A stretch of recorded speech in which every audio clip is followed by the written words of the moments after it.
Assalamualaikum warahmatullahi wabarakatuh.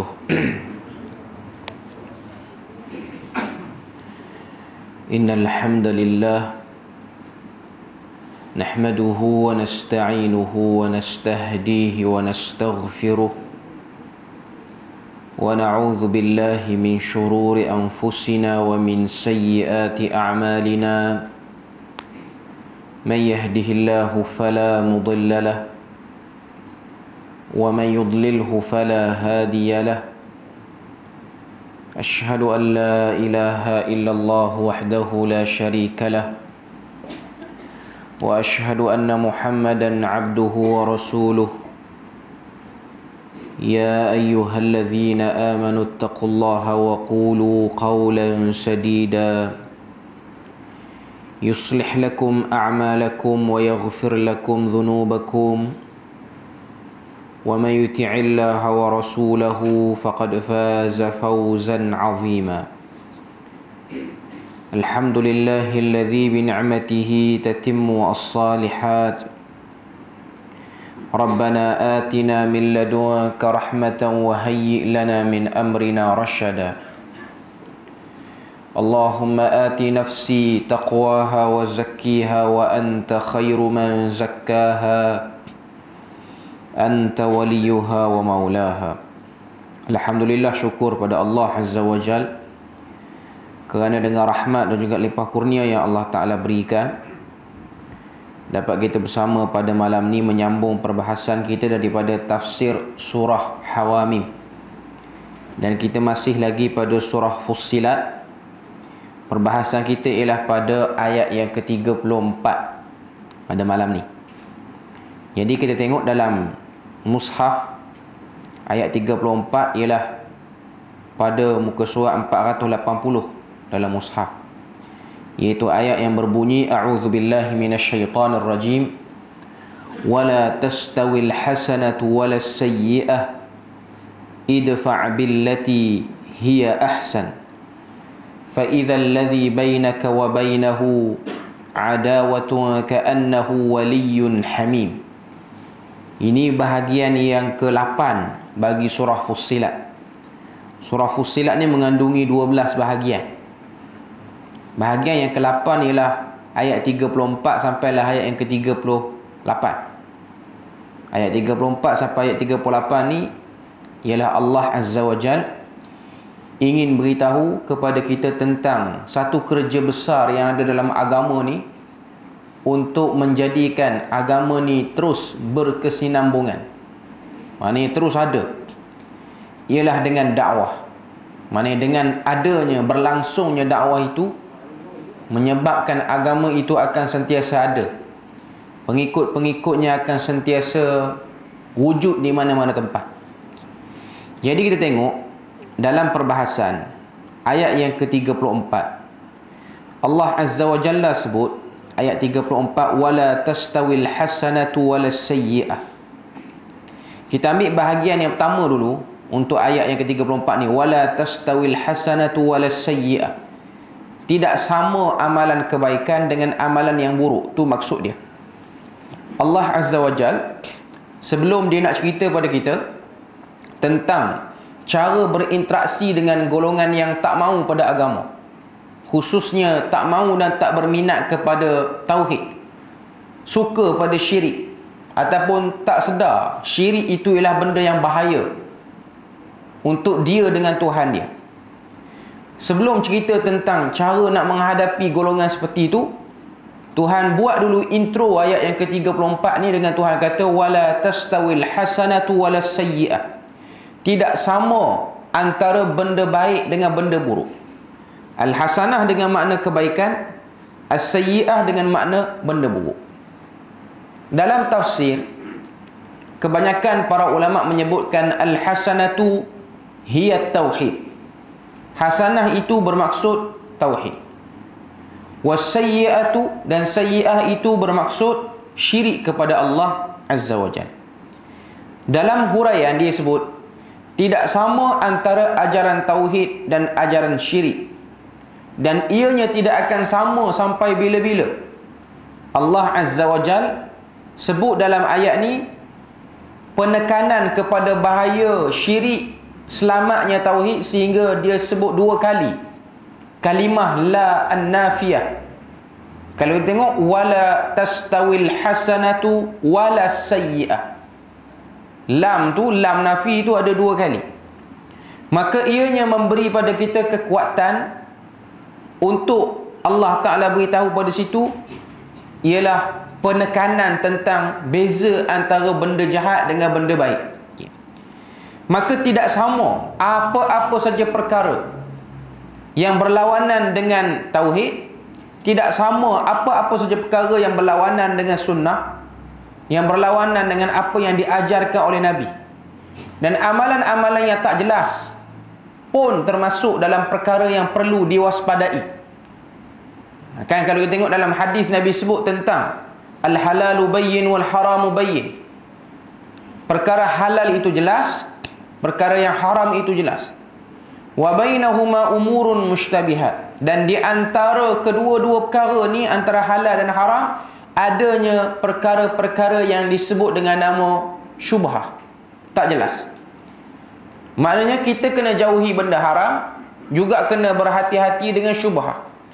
Yang syubhah ni yang paling banyak berlaku pada akhir zaman. Sebab syubhah ialah benda yang mengelabui, menyamari untuk satu orang tu mengenali yang mana satu betul, yang mana satu salah. Jalan selamat tak terlibat langsung.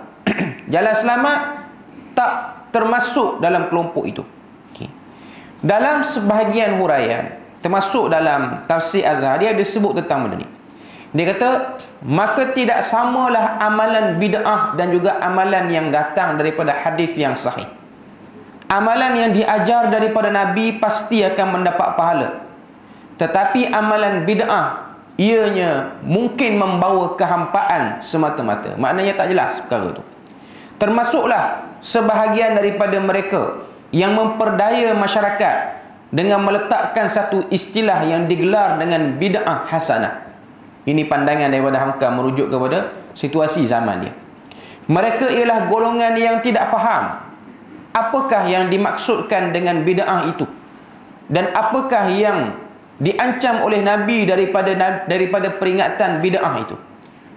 Maknanya Hamka dia nak sebut sini secara umum hadis-hadis Nabi yang memberi peringatan tentang perkara bid'ah tidak disebutkan dalam bentuk benda tu biasa, melainkan benda tu ada ancaman. Kita tak nak bincang lagi yang pembahagian bid'ah hasanah, bid'ah sayyi'ah, apa-apa semua tu. Cuma secara umumnya, bila mana sebut perkataan bid'ah, khususnya dalam agama, ianya benda yang memberi ancaman kepada orang yang beragama. Ianya bukan benda yang kita boleh bermain untuk sekejap nak buat, sekejap tak nak buat, sekejap boleh, sekejap tak boleh. Tak. Dia perlu ada ketetapan dan perlu ada penjelasan di situ. Dia kata sini, mereka tidak faham apakah yang dimaksudkan dengan bid'ah, lalu mereka menggunakan perkataan itu untuk membolehkan perkara-perkara yang tidak ada asas dalam agama. Maknanya penggunaan lafaz-lafaz boleh, harus, bid'ah hasanah, kadang-kadang dia punya sempadan tu besar sangat sehingga pergi pada benda-benda yang jelas terkeluar dah pun. Maknanya bukan nak kata istilah itu tidak ada ataupun istilah itu tak wujud. Cuma nak katanya penggunaan itu kadang-kadang digunakan sebagai alasan untuk membolehkan satu benda yang tak jelas. Kalau dibiarkan berleluasa, kita pun tidak tahu apakah yang akan terjadi kepada agama ini, sehingga menyebabkan masyarakat telah mengambil mudah dan tidak mahu memahami perkara yang dinamakan dengan bid'ah ini. Ini yang disebutkan oleh Hamka. Maknanya dengan sebab dirasatul bid'ah, itu istilah yang saya rasa okey untuk kita sebut sini, iaitu kajian mendalam tentang terminologi bid'ah itu. Tak ramai orang yang nak faham betul-betul. Termasuk dalam kalangan yang tak ramai nak faham tu ialah ahli agama yang juga bercakap ataupun yang berceramah, yang memenuhi kuliah-kuliah masjid. Dia orang pun tak nak faham benda ni dengan baik. Akhirnya dia orang datang dengan membawa terminologi tu, satu terminologi yang bahaya. Bila mana dengar perkataan tu, perkataan yang memberi ancaman, memberi ketidakselesaan kepada masyarakat awam, Sedangkan benda itu adalah benda yang perlu diberi pemahaman dan penelitian. Sebab tu benda ni, ataupun kita sebut sebagai polemik ni, dia akan sentiasa ada dan berlaku sampai bila-bila dah pun. Sukar untuk kita selesaikan hanya pada 1-2 kuliah, tak boleh. Sebab ada orang yang dia datang dengan cara pembelajaran agama yang mengatakan bid'ah tu ada 2. Ada orang yang mengatakan cara dia belajar agama tu, bid'ah itu yang dia dengar pada guru dia ialah satu benda yang membahayakan. Dia dah jadi satu sekolah pemikiran yang sukar untuk didamaikan dengan mudah. Melainkan setiap orang dia akan pilih kecenderungan dia di mana. Okey. Jadi dalam bahagian ayat tu dia nak sebutnya ialah al-hasanah dengan as-sayyi'ah. Bila mana Tuhan kata wala tastawil hasanatu wala sayyi'ah, hasanah tu benda yang umum, sayyi'ah tu benda yang umum. Cuma sebahagian para ulama sebut hasanah dengan makna tauhid, sayyi'ah dengan makna syirik. Hasanah dengan makna benda-benda mungkar, benda-benda sunnah. Sayyi'ah dengan makna benda-benda mungkar. Termasuk dalam tu ialah benda syubhah, benda yang disebut dengan bid'ah. Maknanya benda-benda yang duduk dalam ayat ni ialah benda-benda yang kita kena jauhi. Dan kalau dia duduk bercampur sekali, dia tidak akan memberi satu kebaikan pada percampuran tu. Maknanya ada benda halal sikit, ada benda haram sikit, ada hasanah sikit, ada sayyi'ah sikit, ada tauhid sikit, ada syirik sikit. Dia tak akan boleh berlaku, dan tak akan boleh berdamai. Kena pilih salah satu. Kena pilih salah satu. Okay. Kemudian Tuhan kata pada ayat 34, idfa' billati hiya ahsan.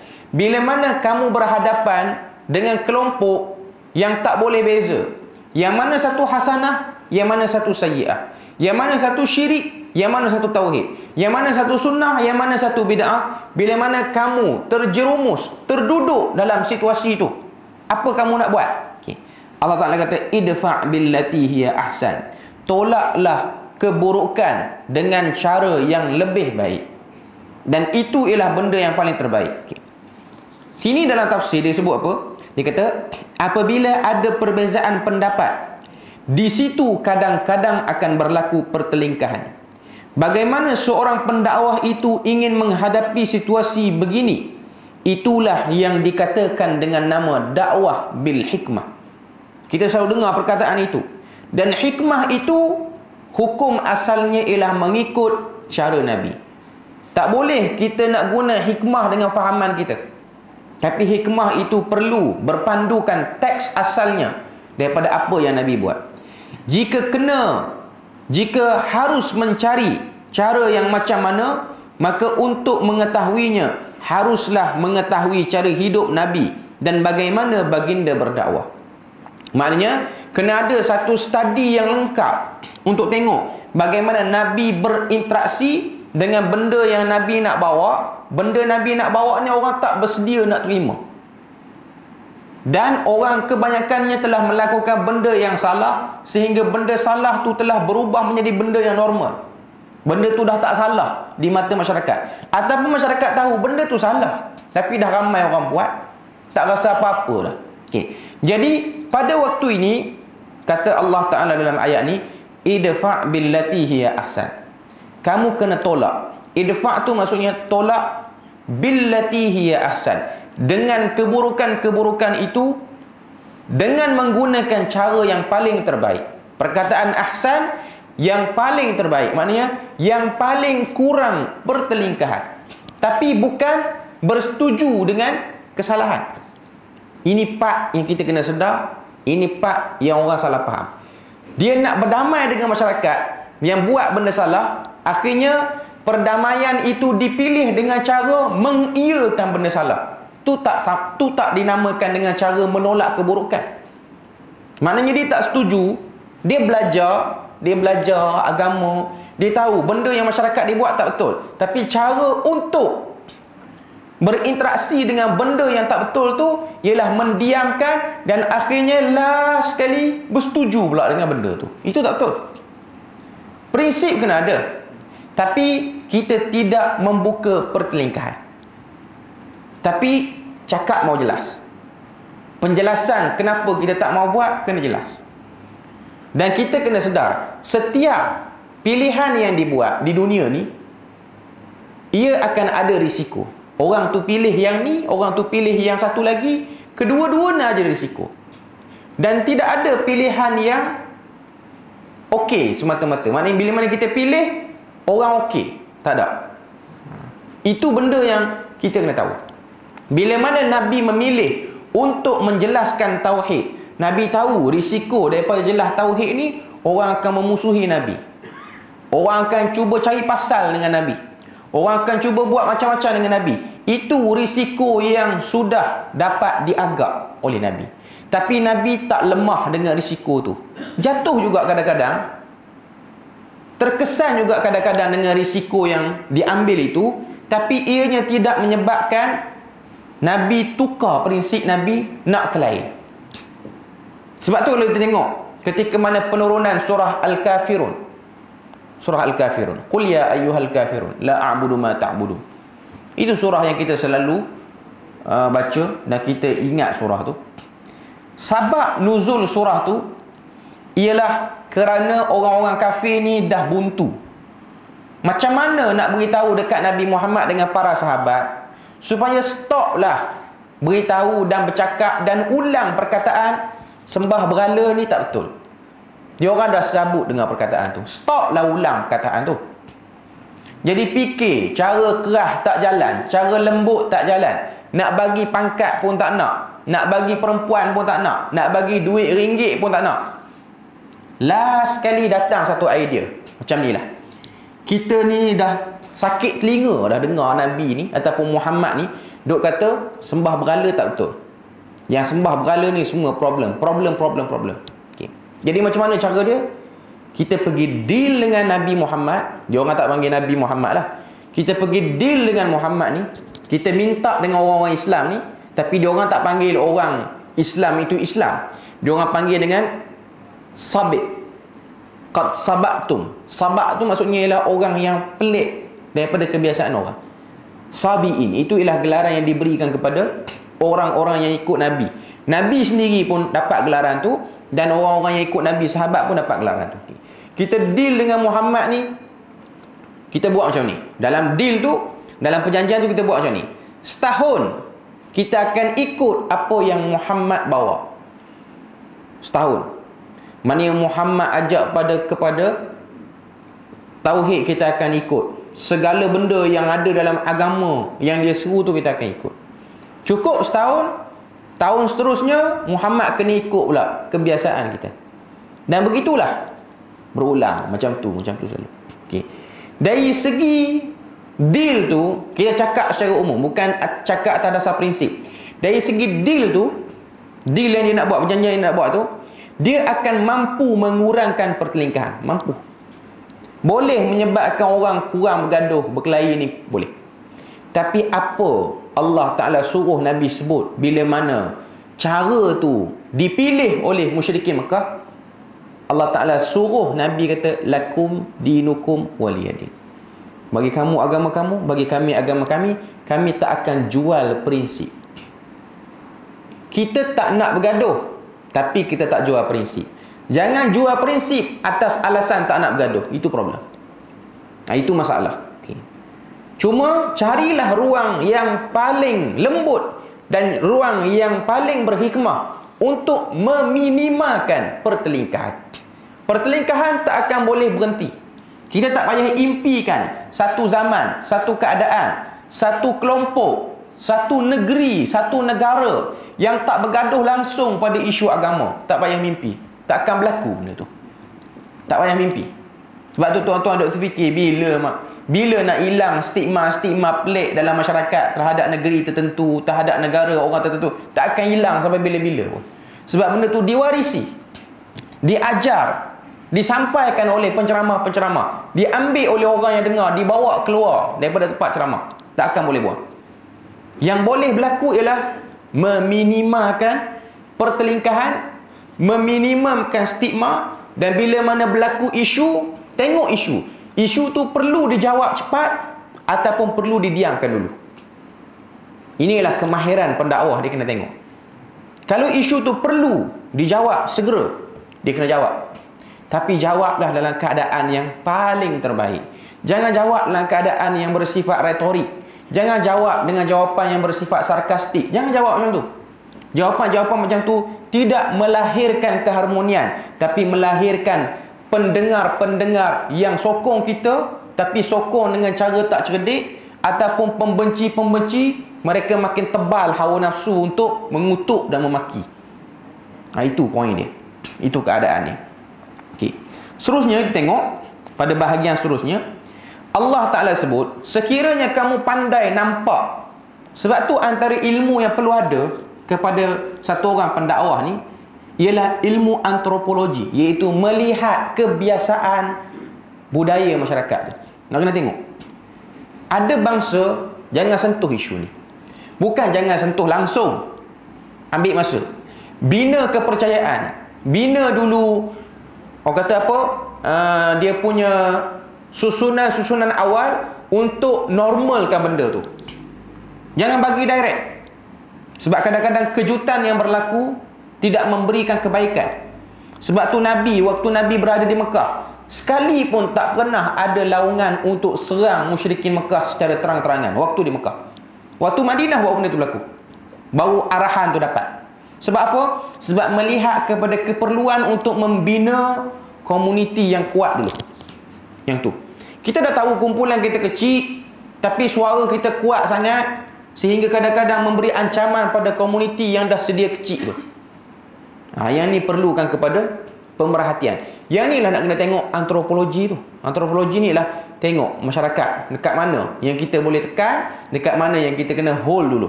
Okay. Tuhan kata, selepas orang tu dia boleh buat benda ni, dia boleh tengok, dan of course benda ni perlukan penelitian yang lama. Dia tak akan boleh berlaku dalam masa 5 tahun, below 5 years, berlaku bawah 5 tahun, ataupun 10 tahun, ataupun 20 tahun. Kita boleh rancang, tapi kita kena letak juga persen untuk benda tu berlaku sebaik perancangan, ataupun benda tu berlaku berlawanan dengan perancangan asal. Itu benda yang kena ada. Okay. Tuhan kata pada penutup ayat 34, kalau kamu boleh tolak keburukan dengan cara yang paling terbaik, iaitu dengan cara berhikmah, apa jadi pada pihak yang kamu lawan? Fa idzal ladzi bainaka wa bainahu adawatun. Maka apabila satu orang antara kamu dan dia sebelum ini merupakan musuh yang ketat, Tuhan kata, ka'annahu waliyyun hamim. Mereka akan berubah menjadi kawan yang sangat rapat. Kalau kita pandai cari ruang, Tuhan kata, pandai cari ruang, maka pihak yang dilawan itu akan berubah. Yang asalnya adawah, jumpa gaduh, jumpa berkelahi, dia akan berubah menjadi waliyun hamim. Ini part yang kita kena sedar. Ini part yang kita kena sedar. Dalam satu orang pendakwah tu, dia memperjuangkan kebenaran. Kadang-kadang bisikan syaitan masuk dalam dia, dia nak hentam semata-mata, tapi dia tidak ada satu ruang. Waktu dia hentam tu, dia harap hentaman itu akan menjadi satu pasak awal untuk pihak yang dia hentam tu. Maknanya dia hentam, hentaman tu betul kena pada pihak lawan, tapi pihak lawan macam biasalah, dia tak akan boleh terima on the spot. Dia tak akan boleh balik fikir normal, balik fikir waras, emosi dia stabil. Dia akan marah. Dia mungkin akan marah sebulan, 2 bulan, 3 bulan, setengah tahun, setahun. Tapi kita kena ada harapan supaya mereka fikir apa yang kita sebut. Sebab tu Nabi, waktu Nabi lawan terang-terangan, malam Nabi mengharap daripada Allah Azza wa Jal supaya yang Nabi lawan itu ada kelembutan untuk dengar ataupun untuk fikir apa yang Nabi bawa. Idea yang Nabi bawa ni, gagasan yang Nabi bawa ni apa dia. Ini yang nak disebutkan di sini. Okay. Kalau kita tengok pada ayat 34 yang bahagian akhir tu, ka'annahu waliyyun hamim, Tuhan kata, bila mana kamu buat dengan cara betul, perbalahan yang berlaku antara kamu dengan pihak musuh akan mengubah pihak musuh menjadi waliyun, iaitu kawan. Dalam tafsir dia sebut apa? Dulu mereka seperti musuh yang ketat, Tapi sekarang apabila kita membalas kata-kata mereka dengan baik, Allah Ta'ala melembutkan hati mereka, menjadikan mereka kawan kita. Kalau dulu dia tidak sanggup melihat kita, bahkan sanggup mati memerangi kita, tapi sekarang dia sanggup mati untuk membela kehidupan kita. Lihatlah bagaimana Abu Sufyan, ni Hamka sebut. Lihatlah bagaimana Abu Sufyan yang bertahun-tahun berperang menentang Nabi, akhirnya masuk Islam kerana sikap mulia Nabi kepada beliau. Kita tahu dalam sirah, Abu Sufyan ialah bapa mertua Nabi. Waktu Nabi diperangi, dibenci, dia masih lagi berstatus menantu. Nabi itu masih lagi berstatus menantu kepada Abu Sufyan. Okay. Begitulah juga kita melihat bagaimana kisah Fathu Makkah. Ketika mana Nabi masuk ke kota Mekah dengan segala kekuatan yang Allah Ta'ala telah berikan, Nabi boleh sahaja membalas segala kejahatan yang telah diberikan kepada baginda selama baginda berdakwah dahulu. Tapi Nabi membebaskan mereka dalam keadaan percuma, seakan tidak ada apa-apa kesalahan yang dilakukan sebelum ini. Okay. Maknanya ini ialah part jiwa besar yang perlu ada dalam pendakwah. Tapi berhati-hati kena ada. Okay. Ini part yang orang kadang-kadang dia terlepas pandang. Bila mana kita ni, orang kata apa? Kita melawan benda-benda yang buruk. Kita lawan musuh. Musuh tu kita panggil musuh, tapi dia bukan musuh macam musuh Islam. Maknanya kita anggap dia ni, kita ada beri persen, nanti dia akan turn balik ke arah kebaikan. Okay. Tapi kita kena reti juga perubahan orang tu kenapa. Ada tak benda-benda yang perlu untuk kita semak dan perlu untuk kita teliti? Bila mana datang orang-orang yang dulu sakan lawan, tiba-tiba datang nak bersama, kita kena tengok banyak part, banyak perkara.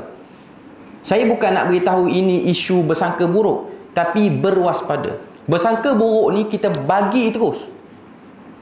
Kita kata terus kat dia, dia ni datang bukan nak ikut kita pun, memang nak lawan kita saja, je nak berkawan sebab sekarang ni dah lemah dah. Itu sangka buruk. Okay. Tapi langkah berhati-hati lain. Tengok something. Ini part yang dalam masyarakat kita dia kurang sikit. Okay. Sebab itulah sebahagian orang dia menjadi mangsa penipuan berkali-kali. Sedangkan sebab tu dalam hadis Nabi kata, seorang mukmin dia tidak akan membiarkan dia disengat, dipatuk pada satu lubang sebanyak 2 kali. Ini hadis. Bila mana kita tengok satu orang dia nak berubah, ni saya cerita luas, bukan hanya cerita dalam isu dakwah, dalam isu urusan seharian kita pun. Bila mana kita tengok satu orang, bila mana kita bergaduh ni dia tak teruk sangat, tapi bila mana kita baik dengan satu orang, okay, dan kita tahu orang yang kita sedang baik itu ada ruang-ruang yang kita pun terlintas rasa curiga. Kita pun terlintas rasa curiga. Okay. Rasa curiga itu dia bukan lagi sangka buruk, tapi kena kawal, kena tahu. Sebab banyak keadaan orang atas nama tak nak bersangka buruk, akhirnya kerosakan yang besar lagi akan berlaku. Saya nak bagi contoh macam mana pada tuan-tuan dan puan-puan bagi nampak apa yang saya sebut ni. Okay. Saya bagi contoh. Setengah-setengah orang menjadi mangsa penipuan sebahagian orang yang menggunakan nama ustaz. Ni saya sebut sikit. Kita tahu dalam negara kita ni, jenayah ni bukan hanya berlaku pada tangan orang-orang jahat yang bawa title jahat. Maknanya dia tu perompak ke, pencuri ke, dia ni scammer ke. Okay. Jenayah juga datang dalam bentuk pujukan yang melemahkan. Saya cuba susun bagi tuan-tuan faham, sebab benda ni saya rasa penting untuk diberitahu. Okay. Iaitu ada setengah orang, dia nak buat jahat, dia tak bermula dengan kejahatan, dia bermula dengan pujuk orang sehingga orang yakin dia orang baik. Istilah bahasa Inggeris dia panggil grooming orang. Grooming orang. Okay. Pujuk orang jadi seronok. Orang dia bina trust, membina kepercayaan orang dulu untuk dia tangkap masa tu. Okay. Pada waktu pembinaan rasa kepercayaan tu, kadang-kadang orang yang tak kena tipu lagi, tapi dah nak kena dah, dia biasanya dia perasan Sudut-sudut yang dia rasa something pada orang tu. Biasanya dia akan perasan. Tapi atas nama bersangka baik, kadang-kadang dia biarkan dan last sekali jadi mangsa. Okay. Inilah benda yang banyak berlaku. Tuan-tuan tengok, ada sebahagian orang kena tipu dengan ustaz dalam bab duit, ratus ribu habis. Sepatutnya kita bila mana kita, dan ada orang yang kena berkali-kali, dah biasa dengar dan dah biasa tahu pun orang ni banyak sangat minta derma, tapi mana dia punya hasil derma tu? Dia pun tak pernah buktikan derma yang dia minta tu hasil dia. Tak pernah buktikan. Akhirnya pecah tembelang, dia buat muka sedih, minta maaf, kita terpedaya, dia buat lagi, kita kena lagi.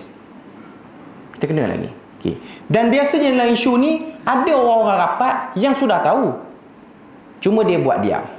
Yang ni problem. Okay. Itu satu part. Okay. Satu lagi, ni minta maaf, saya rasa saya perlu sebut. Saya rasa terlekat banyak hari dah saya nak kena sebut benda ni. Okay. Isu duit normal bagi ustaz. Isu yang kedua, isu gangguan seksual. Setengah-setengah ustaz yang kita tahu ustaz ni dia ada nafsu juga. Okay. Saya terpaksa sebut. Saya tahu tuan-tuan panggil saya ustaz. Saya bukan nak kata nak buka pekung, tapi saya nak sebut bab berwaspada tu kena ada. Bab berwaspada. Tuan-tuan tengok ustaz something. Tuan-tuan tengok dia punya pergaulan. Kena ada part yang kita kena letak sempadan. Yang ni ustaz ke tak ustaz, dia tak boleh buat. Tuan-tuan tengok dia tidur sama dengan satu jantina dengan dia, katil tak asing, selimut sekali. Tuan-tuan kena rasa something pada benda tu. Tuan-tuan tak boleh rasa dia tak buat kot. Ya, itu bagus. Tapi syaitan dia tak kenal siapa-siapa. Dia boleh buat kalau dia nak buat. Okay. Dah rasa, sebab ada kes berlaku macam ni, dah kena dah pun, sangka baik lagi. Akhirnya apa jadi? Kawan yang buat tu, dia rasa orang tak ambil tindakan, dia tumbuh tanduk panjang lagi 1 inci. Lepas tu tertangkap, orang tak ambil tindakan, tumbuh 2,5 inci. Dan akhirnya dia dah jadi predator lah. Dia dah jadi pemangsa yang sangat kebal untuk dia ambil tindakan. Waktu tu orang dah jadi mangsa, dah pening, tak boleh buat apa. Ni saya nak sebut, dalam bab kita rasa benda tu perlu untuk kita bercakap, kita kena bercakap. Tapi ikutlah saluran yang betul. Saya nak katanya, satu orang, dia tak kira lah dia tu ustaz ke, dia tu orang mana ke, bila mana berada di pintu hawa nafsu, semua orang kena berwaspada. Saya nak sebut benda tu lah. Kalau tuan-tuan tengok ada orang yang tuan-tuan rasa curiga, tuan-tuan jangan lagi blok rasa curiga. Saya bukan ajar untuk bersangka buruk, tapi part-part yang kita kena jaga. Sebab sekarang ramai jadi mangsa. Akhirnya bila mana dah tahu, tepuk dahi je boleh buat, tak boleh ambil tindakan apa-apa lah. Sebab apa? Sebab kawan yang duk buat kerja tu pun ada kabel-kabel besar, ada pintu-pintu penghalang yang sukar untuk kita orang biasa ni tembusi untuk lawan dia. Okay. Dan antara sebab benda ni boleh jadi, sebab ada orang yang tahu, yang jadi mangsa, dia diam. Sebab tu kita kena ingat, bila mana satu orang yang kena, dia nak angkat benda tu kepada umum, kita jangan ingat dia nak buka aib. Bukan. Dia nak supaya orang tidak menjadi mangsa macam dia. Sebab bila mana kena pada satu orang tu sendiri, baru dia tahu kesan dia. Saya nak sebut sini ialah bagaimana bila mana kita rapat dengan satu orang, kita kena ada realistik zaman. Untuk suasana zaman sekarang, satu orang dia nak baik tiba-tiba agak payah. Kalau tuan-tuan nak buat jaminan macam zaman sahabat, itu sukar. Satu orang tiba-tiba baik dengan kita, tiba-tiba tak berlaku angin, tak berlaku ribut apa, tiba-tiba baik. Tak berlaku insiden yang boleh. Okay. Nak katanya, kalau kita ada rasa angle tu, siasatlah. Jangan buat tohmahan. Siasat. Tanya, ambil sumber, bagi, susunlah elok-elok dia punya gerak kerja tu. Walaupun nampak macam nak mengintip, tapi ini penting. Sebab kalau kita tengok banyak kes seperti ini berlaku pada zaman sekarang. Ada orang jadi mangsa. Dan bila mana jadi mangsa ni, saya sebut tadi yang gangguan seksual kan. Saya bagi contoh ni, saya sebut umum. Ada setengah-setengah kes sebahagian budak-budak yang kena ganggu dengan ustaz-ustaz seperti ni. Okey. Dia isu dia bukan pada ustaz tu saja. Isu dia ialah pelajar tu bila mana dah kena ganggu. Tuan-tuan, saya nak beritahu, satu orang lelaki ke perempuan bila mana dia sudah dicabul kehormatan dia secara grooming ni, bukan secara paksa, secara dipujuk rayu, dia seronok dengan benda tu, nanti dia besar dia nak buat pada orang lain. Dia create generasi tu daripada ustaz yang tak guna tadi tu. Lepas pada dia buat dekat kawan tu waktu kecil dia tak buat lagi. Waktu dia dah besar sikit, dia dah berkerjaya, dia rasa dia punya kebebasan tu terbuka sikit. Okay. Waktu tu dia try pada orang lain. Sebab apa? Sebab benda seperti ni dia akan simpan dalam otak. Dia akan buat. Sebab benda-benda seperti ni dia ada unsur ketagihan. Kita jangan ingat ketagihan ni pada dadak, ketagihan ni pada rokok, ketagihan ni pada arak. Ketagihan ni ialah pada semua benda yang salah yang agama sebut. Sebab tu orang dia buat dosa, dia boleh buat continuously dia buat.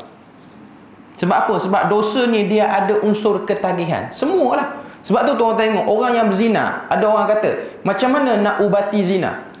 Suruh dia kahwin. Tak. Tuan-tuan percayalah.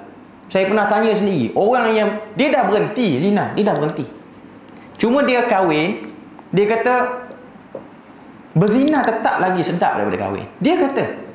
Tapi dia tak buat lah. Cuma dia nak kata bila mana you make first try, kamu buat satu percubaan, dia tetap akan teringat. Itu sistem otak manusia. Saya pernah tanya pada satu orang mu'allaf. Dah lama, dah tak mu'allaf dah pun. Tak boleh panggil mu'allaf. Dah lama dah. Dah jadi orang kata apa Islam dah lama. Cuma waktu dia sebelum masuk Islam, antara kebiasaan dia ialah dia makan babi. Sebab dia ni perempuan dan dia pun satu orang yang ada title pensyarah lagi di sebuah institut yang terkenal juga lah. Okay. Waktu cerita bab makanan halal haram ni, okay, bila mana masuk sampai part tu, sebab saya pernah ajar kelas fiqh pada dia, sebab benda yang haram dalam agama ni ialah babi. Okay. Saya tanya dia sebab dia orang pengalaman pernah makan. Okay. Dia kata walaupun saya tahu benda tu haram, tapi sampai ke hari ni walaupun dah masuk Islam lebih pada 20 tahun, saya masih lagi tak boleh menceritakan sedapnya makan babi dan tak ada pada makanan-makanan yang saya duduk makan ni. Tak ada. Nak kata apa? You make first try, you akan ingat benda tu. Buat sekali akan ingat. Okay. Sebab tu ada orang dia kata, macam mana ni orang terlibat dengan LGBT apa semua. Dia buat sekali dia akan teringat. Dia buat sekali. Ada orang mai tanya saja, dia ada problem, dia ada sebahagian family dia terlibat dengan LGBT. Lelaki minat dengan lelaki. Okay. Macam mana ubat dia bagi kahwin? Tak selesai tuan-tuan. Bagi kahwin tak selesai untuk gay ni. Dia kena berubat. Sebab apa? Dia kena ada rawatan khusus. Okay. Cuma nak kata gerak-geri sebelum kena tu dah perasan tapi diam. Tu yang jadi problem dia. Itu yang jadi. Okey, tak apalah, biarlah. Okey, tak apalah, nanti dia insaf lah tu. Okay. No. Benda ni kena berubat. Sebab zaman sekarang ni, tablet ke, telefon ke, dia boleh membantu untuk dia ingat benda tu. Dia boleh membantu. Okay. Saya nak kata sini ialah bila mana kita berhadapan dengan orang, kita kena tengok juga angle-angle ini. Ruang-ruang ni tak boleh dibiarkan. Kita bukan duduk zaman 60-an, 70-an dulu. Yang mana pada waktu tu kalau nak block sesuatu just block, tak boleh. Sekarang bukan macam tu. Sekarang bukan zaman seperti itu. Sebab tu ada orang kata nak ubati benda ni ialah dengan cara bagi kahwin. Tak boleh. Sebab ada kes orang yang terlibat dengan LGBT bagi kahwin dengan jantina yang sepatutnya. Dia lelaki kahwin dengan perempuan. Akhirnya dia menzalimi perempuan tu pula. Sebab dia tidak menyetubuhi perempuan tu. Dia tak layan perempuan tu seeloknya. Ataupun dia layan, dia tiba juga yang sebelum ni pun. Dua-dua dia ambil. Dia upgrade. Asal cenderung dengan sama jantina, tiba-tiba dua-dua boleh balas. Lagi jahanam. Okay. Cuma nak katanya inilah benda yang berlaku. Saya nak kata sini pada tuan-tuan puan-puan. Okay. Kalau orang biasa, kita mungkin boleh ada rasa waspada tu. Okey. Yang jadi problem ni bila mana datang pada orang yang ada title. Dia pensyarah ke, dia ustaz ke, dia apa-apa sajalah. Okey. Saya nak katanya, bila mana kita ada rasa waspada ni, dia akan mengelak kita daripada terkena menjadi mangsa. Benda ni. Saya nak sebut benda tu lah. Mana kalau orang datang buat baik pada kita, tiba-tiba, wajar tak untuk dicurigai? Sebab ada orang dia mengajar, dia kata kita tak boleh curiga langsung pada orang. Kalau tak boleh curiga langsung, kenapa hadis tu diucapkan oleh Nabi? Kenapa Nabi kata orang beriman jangan sampai kena sengat 2 kali dalam satu lubang? Sebab kalau kita baca syarah dalam hadis tu, bila mana satu orang tu telah ditipu menjadi mangsa, akhirnya kena tipu lagi. Orang yang buat kerja tipu ni, dia bukan buat kerja tipu style 90-an, style 80-an, style zaman Piramli dulu, bukan. Dia akan upgrade cara tipu dia. Okey. Maknanya kita kena ada kewaspadaan, berwaspada. Berwaspada. Macam orang duk cerita, macam pihak kerajaan duk cerita, jangan download aplikasi tertentu yang berkaitan dengan transaksi duit ni, sebab takut duit dalam bank hilang. Ada orang dia ambil mudah, kena dekat dia baru dia tahu. Okay. Saya nak katanya, berwaspada tu ialah bukan sifat buruk. Cuma yang problem, berwaspada tambah tohmah di atas apa yang kita waspada tu. Yang tu yang salah. Kita waspada, kita kaji, kita cuba cari ruang untuk kita tengok kes tu. Tapi kalau kita berwaspada dengan kita sangka, dia ni mungkin buat kot, dia ni memang buat lah. Yang tu memang sangka buruk orang panggil. Yang tu memang sangka buruk. Okey. Balik pada hal ni. Okey. Bila mana Allah Ta'ala sebut satu orang tu dia dah buat benda dengan baik, maka kata Allah Ta'ala, ka'annahu waliyun hamim. Dia akan berubah menjadi kawan yang sangat rapat. Okey. Kemudian ayat yang ke-35. Ayat 35, Allah Azza wa Jalla sebut pada ayat 35, macam mana nak dapat proses yang macam tu? Ada tak satu benda yang kita kena ada pada diri kita, khususnya pendakwah, untuk dapat result? Kita lawan orang jahat tu akan jadi baik, dan orang jahat tu akan jadi kawan yang baik pada kita. Okey. Allah Ta'ala sebut pada ayat yang ke-35, macam mana ingin mencapai kata apa, keputusan tu, wama yulaqqaha illal ladzina sabaru. Maksudnya apa? Dan sifat terpuji ini tidak akan dapat diterima dan diamalkan melainkan illal ladzina sabaru, kepada orang-orang yang sabar. Wama yulaqqaha illa dzu hazzin azim. Kemudian Allah Ta'ala kata, dan juga tidak dapat diterima dan diamalkan melainkan oleh orang yang mempunyai bahagian besar daripada dunia dan juga akhirat. Okey. Poin dia ialah pada ayat 35 tu, wama yulaqqaha illal ladzina sabaru. Tidak akan dapat benda ni melainkan pada orang-orang yang sabar. Sabar ni benda yang ringan nak sebut di mulut, tapi satu orang bila mana dia hadapi, dia bukan benda mudah. Tambah-tambah bila mana bercakap tentang nak ubah orang daripada faham benda tak baik tu tak baik, benda baik tu baik. Ianya bukan benda yang mudah. Macam mana Nabi telah tunjukkan contohnya. Sebenarnya tujuan kita belajar sirah Nabi tu, kita belajar sirah Nabi, kita tengok Nabi kena hentam, Nabi kena konspirasi untuk dibunuh, macam-macam benda Nabi kena tu. Ianya nak tunjuk pada kita apa dia?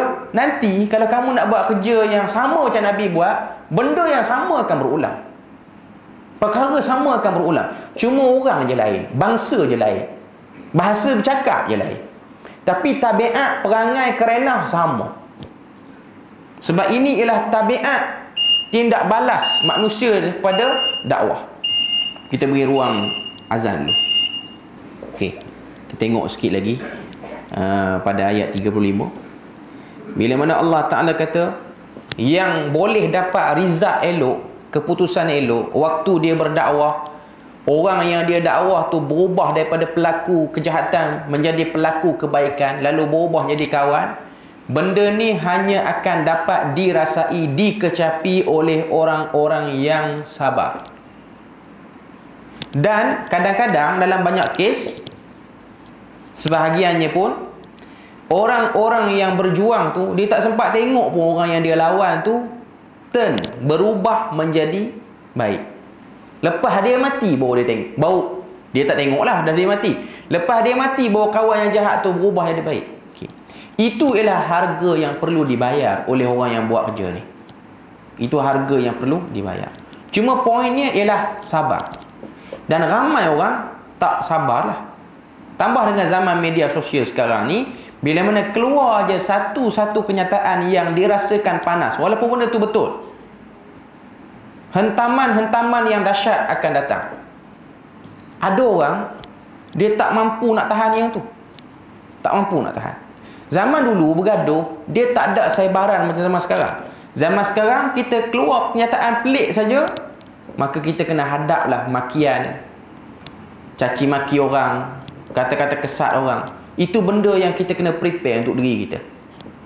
Untuk orang yang berdakwah lah. Okay. Cuma yang 36 tu penting. Saya nak habiskan sampai ayat 36.